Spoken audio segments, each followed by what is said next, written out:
Will AI generated content mean that the SEO market will be even more saturated? And will it be harder to rank for new content, or should we completely rethink the format of written content in particular? Both, I think. I think at the beginning, it's going to be harder because there's going to be a flood of content. Google's not going to have, it's going to take time to refine itself to this flood of content. But ultimately speaking, I think things will return back to I'll say a normal situation. In terms of rethinking content, I think that, look, content's one of these things that's constantly evolving. My classic example of this is in 1960, they had the initial, or the first ever televised U.S. presidential debate between, it was Kennedy and Richard Nixon. I used to be a history teacher, if you couldn't tell. And if you listened on the radio, you thought Nixon won because Nixon, his answers were better. I don't know. I wasn't alive then. But if you watched it on TV, you thought JFK won because Richard Nixon looks like Richard Nixon and JFK looks like JFK.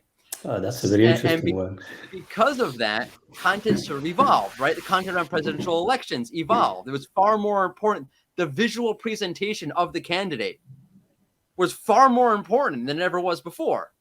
So content is constantly evolving. The expectations we have as users around content, the technology around content, the medium of content, what we want out of content, how we access content is constantly changing. And there's no way in my mind that the advent of AI-generated content and AI chat experiences in search engines isn't going to change how people think of content, what people want out of content, and where they go about consuming the content. So the question is, how are we going to adjust to that reality? And it's very similar to what I mentioned before about a zero-click search. If 20 years ago or 10 years ago, I ranked #1 for weather New York City, my website.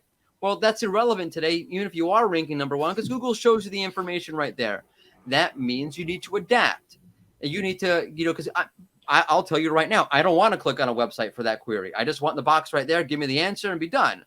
So it's not Google doing that. It's really users' expectations around what they want out of content and how they want to consume it that's changed that Google's aligning with. The same thing with AI. If Google's going to answer or Bing is going to answer some of these things in their chat experiences, that's very top levels, whatever it is. I don't know what it's going to be yet. We're still, again, in the very infancy of it. But as a content writer, as a content creator, our job is to say, okay, how do I adapt? If the user now expects content in this way from this place that's not applicable to me, where does the user get value from my content? In what way do they get value from my content? What kind of content do they get value from? And how can I meet those needs?